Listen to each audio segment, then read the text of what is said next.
Hello viewers, আসসালামু আলাইকুম। কেমন আছেন সবাই? আমি চলে আসলাম একটি নতুন ব্লগ নিয়ে।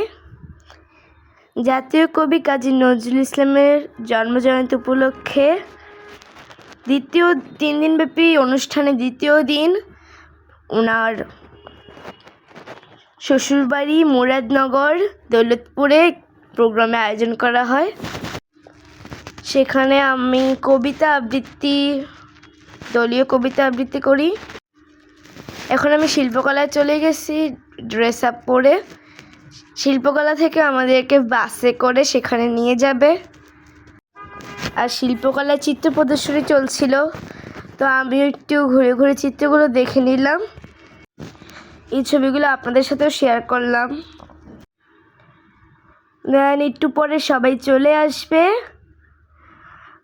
সবাই চলে আসার পরে আমরা বাসে করে রওনা হয়ে যাব। আমরা সেখানে যে দলীয় কবিতাটি করব, সেই কবিতাটির নাম হচ্ছে কামাল পাশা। সেখানে গিয়ে অনেক মজা করেছি, ঘোরাঘুরি করেছি। সেখানকার কিছু ক্লিপ, কিছু মুহূর্ত আপনার সাথে শেয়ার করব। ভিডিওটি দেখতে থাকুন। আর আমরা একটু পরে বাসে উঠে যাব। বাসে আমি আমার বান্ধবীর সাথে বসেছিলাম। আমরা কবিতা রিহার্সাল করছিলাম। আপনাদের সাথে একটু প্রাকৃতিক সৌন্দর্যের কিছু দৃশ্য শেয়ার করলাম। ওখানে সবুজ গাছপালা ছিল এবং ওখানে আমরা যাওয়ার পরে বৃষ্টি হয়েছিল। তো আমরা টানা 2 ঘন্টা জার্নি করার পরে পৌঁছে গেলাম মুরাদনগর দৌলতপুর। এখানে আমাদেরকে সবাইকে একটা জায়গায় রাখা হয়েছিল। স্টেজের যে ব্যাক স্টেজ একটি ঘর ছিল, বাড়ি ছিল, ওখানে রাখা হয়েছিল। তো আমাদেরকে দুপুরে লাঞ্চ করিয়েছিল ওনারা। আমরা সবাই লাঞ্চ করে ফেলেছি। দেন লাঞ্চ করার পরে আমরা সবাই একসাথে রিহার্সাল করব। সেখানে বৃষ্টি হওয়ার ফলে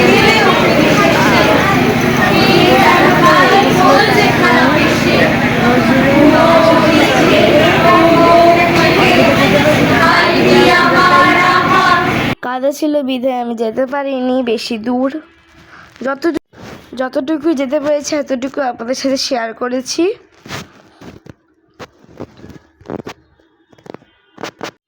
সেখানে আমার বিদ্যালয়ের শ্রদ্ধেয় ম্যাম, উনিও গিয়েছিলেন। ওনার ছেলে মেয়ে 2জনই সেখানে আমাদের সাথে আবৃত্তি করেছিল।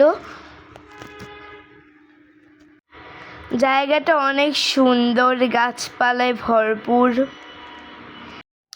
সামনে একটি জাতীয় কবি কাজী নজরুল ইসলামের স্মৃতিস্তম্ভ আছে। আমি সেখানে অনেক ছবি তুলেছি। সেই ছবিগুলো পরে আমি অন্যটি ব্লগে আপনাদের সাথে শেয়ার করব।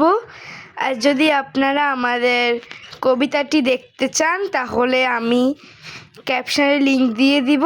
সেই ক্যাপশন থেকে আপনারা ওই লিংকে ঢুকে আমাদের কবিতাটি দেখে নিতে পারেন। তো আপনারা ভিডিওটি দেখতে থাকুন। আর ভিডিও যদি ভালো লেগে থাকে তাহলে চ্যানেল সাবস্ক্রাইব করে আর লাইক করে আমার পাশে থাকবেন।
আমাদের প্রোগ্রামের পরে আমরা আবার বাসে করে আমাদের কুমিল্লার দিকে রওনা হয়ে গিয়েছিলাম এবং আমাদেরকে রাতের বেলা নাস্তা দেওয়া হয়েছিল। আমরা গান গেতে গেতে এই যাত্রা উপভোগ করেছি। আমরা সবাই মিলে গান গেয়েছি, আবার আমি একক গানও গেয়েছি। দেন ঘুমানোর বৃথা চেষ্টা করে দেন বাসায় চলে এসেছি।